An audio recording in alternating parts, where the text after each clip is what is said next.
it's London's Heathrow Airport once again, and I'm off on another one of my Gold Goggles trips. This time, Sri Lanka's the destination. But the best news is, for this trip, this adventure, I've got some company.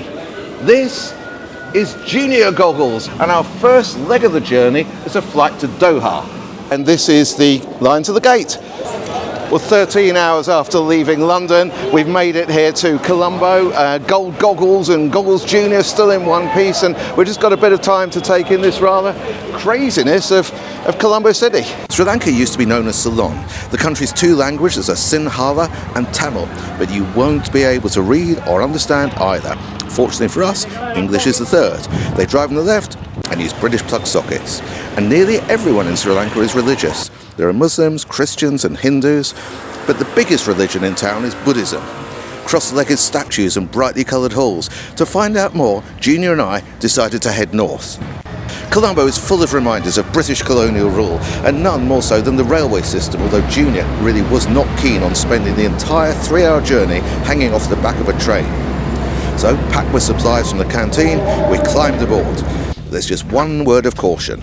Trains in Sri Lanka bounce around a lot, and the doors get thrown wide open. The combination feels a little dangerous, but the views far outweigh the dangers. Just make sure you've got something or someone to hold on to. Talking with people on the train, we've learnt so much. In fact, this is our really short beginner's guide to Buddhism, and I really hope we haven't missed anything out. 2,000 years ago, a man was sitting under a Bodhi tree in India when he got enlightenment. He became the 28th Lord Buddha. Buddhas are around for 5,000 years, so it's another 2,400 until the next one comes along. Buddhists try very hard to get enlightenment, and they do it by meditating under Bodhi trees, walking around bell-shaped domes called stupas, and visiting temples to pray to Lord Buddha, and that is Buddhism. We've travelled to Anuradhapura. It's the ancient capital of Ceylon, and it's where Buddhism first started in the country. The Lord Buddha took some cuttings from his sacred tree, sent a disciple to Ceylon, which back then was mainly Hindu. The disciple met a king, he planted the cuttings, and it's still here, although heavily protected. Thousands flock here, not just Buddhists, but Hindus too. And this monk is about to get a surprise, but I don't think it'll be enlightenment. And close by is the oldest stupa in Sri Lanka. It dates back to 300 BC, but it does get a whitewash once a year. Many stupas are claimed to house religious relics, and inside this stupa is Buddha's right collarbone. One thing to remember, if you ever walk around a stupa, you must go clockwise. This pair are breaking all the rules. Statues of Buddha are either sitting, standing or reclining. And here at the oldest Buddhist temple, the Buddha is reclining. But the challenge is whether this Buddha is sleeping or dead. Well, there are 3 telltale signs. Start at the feet. If the big toes are misaligned, then this Buddha is probably dead. Next, the eyes. If they look half closed, again, dead. Finally, the earlobes. If they are long and drooping, he is dead.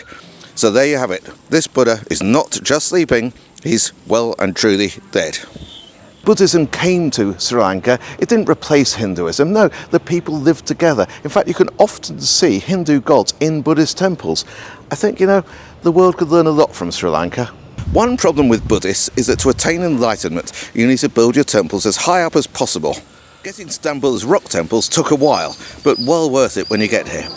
Inside the temples, you must never turn your back on a Buddhist statue. This one's sleeping, by the way. Check out the toes. But what about if you're surrounded by Buddhas? Junior thought we should lay on our backs and find some way of shuffling our way out. On the whole, driving in Sri Lanka seems much safer than other countries, probably encouraged by vast numbers of traffic cops dishing out roadside fines. I was having the time of my life as we drove towards the ancient rock fortress of Sigiriya.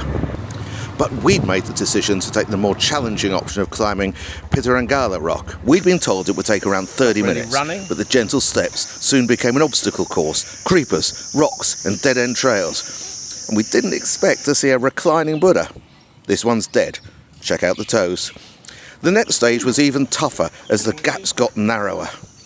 I had to use ropes to pull myself through cracks that were thinner than me. Eventually we made it. And what a view it was.